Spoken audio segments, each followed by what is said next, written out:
चलो जी, बिस्मिल्लाहिर्रहमानिर्रहीम, अस्सलाम वालेकुम, वेलकम टू ऑल। तो आज हमारा लेक्चर 4 चैप्टर 2 डीएसआर। और थोड़ा सा हम पीछे चले जाते हैं। ये चैप्टर हमारा था regarding data governance. Data governance का मतलब क्या है? डेटा गवर्नेंस का मतलब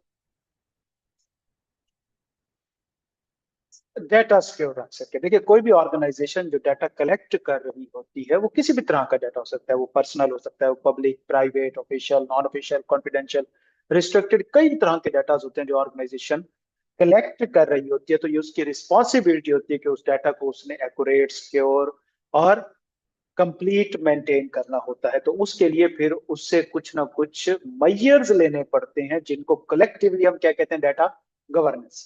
तो डाटा गवर्नेंस नॉर्मली दो ब्रांचेज में कन्वर्ट हो जाती है। एक हो जाती है मैंडेटरी और एक हो जाती है वॉलेंट्री। मैंडेटरी में क्या चीजें आ जाती हैं? डाटा गवर्नेंस के वो रूल्स एंड रेगुलेशन या पॉलिसीज आ जाती हैं जो गवर्नमेंट, इंटरनेशनल स्टैंडर्ड्स, इंटरनेशनल इदारे, सुप्रानेशनल बॉडीज, नेशनल बॉडीज ने दिए हुए हैं।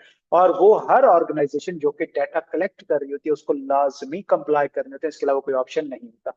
लेकिन कि वो rules and regulation her business के तमाम एस्पेक्ट को या डाटा के तमाम एस्पेक्ट को कवर नहीं करते। तो लिहाजा जो ऑर्गेनाइजेशन होती है वो बाय लॉ भी और वॉलेंट्री भी मुख्तलिफ तरह के पॉलिसीज, प्रोसीजर्स बनाती हैं जिनसे डाटा की एक्यूरेसी और कंप्लीटनेस या करेक्टनेस जो है वो इंश्योर होती है। तो लिहाजा हमने देखा था कि डाटा मैनेजमेंट के अंदर या डाटा गवर्नेंस के अंदर कौन कौन सी एक्टिविटीज थी। सॉरी, अलहमद। तो ये वो हमने कुछ तमाम एक्टिविटीज देखी थी, डाटा साइकिल वगैरह कि ये एक्टिविटीज नॉर्मली हम डाटा गवर्नेंस के अंदर परफॉर्म कर रहे होते हैं। उसके बाद अगली चीज के किसी भी ऑर्गेनाइजेशन में क्या मैनेजमेंट सारी एक ही लेवल की होती है? नहीं। कितने लेवल होते हैं मैनेजमेंट के? 3 लेवल होते हैं मैनेजमेंट के किसी ऑर्गेनाइजेशन के अंदर। और उन तीनों के डिफरेंट काम होते हैं। ठीक है, अगर हम ओवरऑल देखें तो जो ऑर्गेनाइजेशन के मैनेजमेंट होती है, टॉप लेवल मैनेजमेंट जिसे हम क्या कहते हैं? Strategic management. स्ट्रेटेजिक मैनेजमेंट का काम होता है स्ट्रेटेजिक डिसीजन लेना, लॉन्ग टर्म डिसीजन लेना, विजन सेट करना, मिशन सेट करना। आ जाए बच्चे, आ जाए, जल्दी से आ जाए। विजन सेट करना, मिशन सेट करना और ये वाली एक्टिविटीज जो है उनको परफॉर्म करना।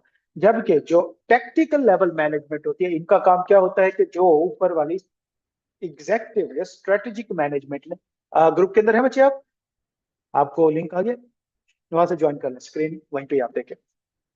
अच्छा।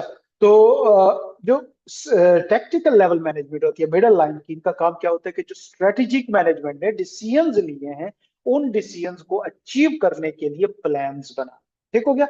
और फिर इसी तरह जो थर्ड लेवल या लोअर लेवल पे जो मैनेजमेंट आती है जिसको हम क्या कहते हैं? Operational management. इसका काम क्या होता है कि जो टेक्निकल लेवल मैनेजमेंट ने प्लान्स बनाए हैं उनको इन एक्शन लेके आना, उनको नीचे जो वर्कर्स होते हैं उनसे काम करवाना, उनको इम्प्लीमेंट करवाना। ये 3 तरह की मैनेजमेंट होती है और इन 3 के जनरल काम ये होते हैं। अब अगर हम बात करें कि स्पेसिफिकली कर रहे हैं किसकी? डाटा गवर्नेंस की। तो इन डाटा गवर्नेंस के अंदर इन तीनों लेवल की मैनेजमेंट के क्या क्या काम होते हैं वो हम देखें। ठीक हो गया। अब हम ये नहीं देखेंगे कि स्ट्रेटेजिक मैनेजमेंट करती क्या, हमने ये देखना है कि स्ट्रेटेजिक मैनेजमेंट डाटा गवर्नेंस में क्या करती है या उसका क्या काम होता है वहां पे, और वो किस किस तरीके को इंश्योर कर रही होती है। तो सबसे पहले strategic level of data governance focuses. Strategic level जो है, टॉप मैनेजमेंट जो है, डाटा गवर्नेंस के लिए क्या काम करती है या वो उसके लिए किस चीज के लिए रिस्पॉन्सिबल है? आगे लिखिए। Overreaching vision, goal and policies that guide how data is managed and utilise across organisation.